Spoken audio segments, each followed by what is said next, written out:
È un segno più rispetto al 2025, quello che fa sorridere i commercianti che salutano con soddisfazione il primo giorno di saldi in tutta la regione.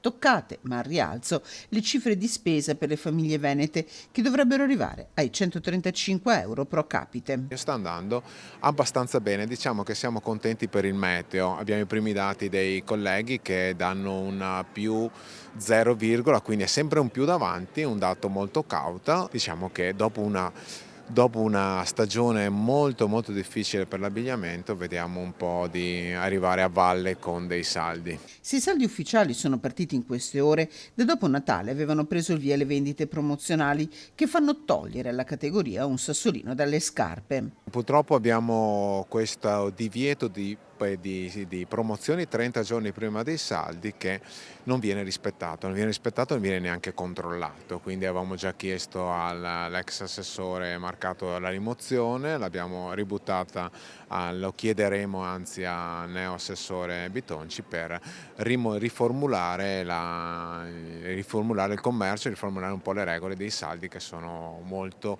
difficili da controllare, soprattutto anche per il web, perché il web sappiamo che abbiamo lo stesso mercato con regole completamente diverse, lì non esiste proprio nulla. Neo assessore regionale Massimo Bitonci è già al lavoro per una proposta di legge del commercio che Capitanio commenta così. Sappiamo che senza negozi non vivono le città, non vive il paese, non vive neanche il comune, quindi abbiamo bisogno di intervenire urgentemente per dare dei piani attivi, delle politiche attive per invitare anche i giovani ad aprire attività fisiche.